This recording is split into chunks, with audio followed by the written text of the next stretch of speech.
देखो, एक घड़ी का एमआरपी मतलब कि अंकित मूल्य दिया हुआ है 4750 रुपये, और कहा जा रहा है कि इसकी बिक्री पर 12% छूट दी जाती है। तो 12% छूट कर दोगे तो 100 में से 12 घटा के 88% निकालने पर विक्रय मूल्य मिलेगा। लेकिन 88% निकालने के लिए गुना बहुत मुश्किल हो जाएगा।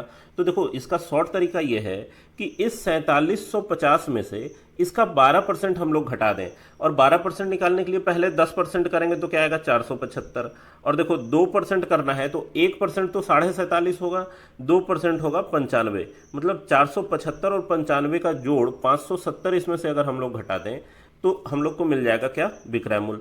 और 570 इसमें से घटाओगे तो आएगा 8 जीरो और इधर 4 1, मतलब 4180 रुपये। क्रय मूल्य आपको दिया हुआ है 3850 रुपये, और इन दोनों का अंतर जो है वही होगा लाभ, मतलब 330 रुपये, जो कि ऑप्शन नंबर डी में है। देखो, इसको सबसे आसान तरीके से अभी हम लोग सॉल्व करेंगे।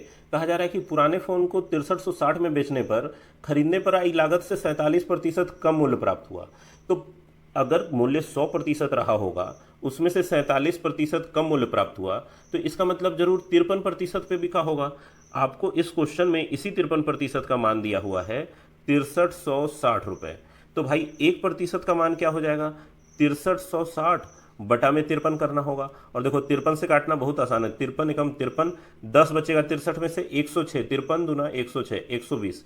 1% का मान 120 हो गया। अब पूछा क्या जा रहा है कि 13% लाभ प्राप्त करने के लिए। तो भाई 100% दाम का चीज को अगर 13% लाभ कमाओगे तो 113% पे तो बेचना पड़ेगा। मतलब क्या आ जाएगा आंसर, 113 गुना 120, मतलब 3 दूना 6, जहां पे दहाई अंक पे दिखे वही आंसर होना चाहिए। ऑप्शन नंबर ए इसका आंसर हो गया। देखो, इस क्वेश्चन को सॉल्व करने का सबसे आसान तरीका क्या है। कहा जा रहा है कि एक खराब वस्तु जिसका मूल्य है 1200 रुपये को 15% हानि पर बेचा जाता है। तो 15% हानि का मतलब क्या है, इसका जरूर 85/100 करना पड़ेगा। अब क्या कहा जा रहा है कि मूल्य में 5% और कमी कर दी गई, मतलब 100 घटा 5, मतलब 95/100 से और गुना कर दोगे तो ये बन जाएगा इसका विक्रय मूल्य। अब यहाँ पर पूछा जा रहा है कि इसका विक्रय मूल्य क्या है। तो देखो, सारा खेल यहीं पर है कि कैसे आसानी से सॉल्व करना है।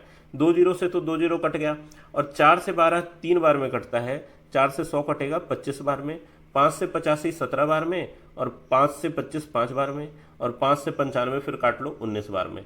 अब देखो, पूरा गुना करोगे 19 17 और 3 को तो काफ़ी टाइम लगेगा। सीधा ये देखना है कि 9 से 63 में इकाई अंक 3 है, और उस 3 से इस 3 को गुना करेंगे तो 3 3 या 9 नजर आना चाहिए इकाई अंक पर, जो कि केवल ऑप्शन नंबर बी में है। आरआरबी एनटीपीसी का पूछा हुआ बेहतरीन सवाल है ये। कहा जा रहा है कि छूट और प्रतिशत लाभ दोनों 20% है, तो अंकित मूल्य क्रय मूल्य से कितने प्रतिशत अधिक है। तो क्रय मूल्य से कितना प्रतिशत पूछा जा रहा है, तो सबसे बेहतर तरीका यह रहेगा कि क्रय मूल्य को ही 100 मानो, अंकित मूल्य को नहीं। अब क्रय मूल्य अगर 100 है, लाभ 20% है, तो विक्रय मूल्य जरूर कितना हो जाना चाहिए, 120 हो जाना चाहिए, क्योंकि इस पर 20% का लाभ लगाना है।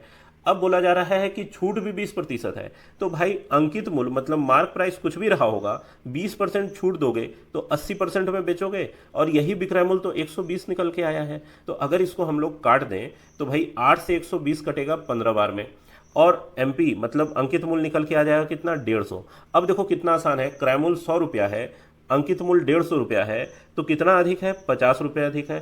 तो 50 गुना 100 और बटा में 100, मतलब कि 50% अधिक है, जो कि ऑप्शन नंबर ए में है। तो अगर ट्रिक समझ में आया हो तो चैनल को सब्सक्राइब करें। मिलता है नेक्स्ट वीडियो में।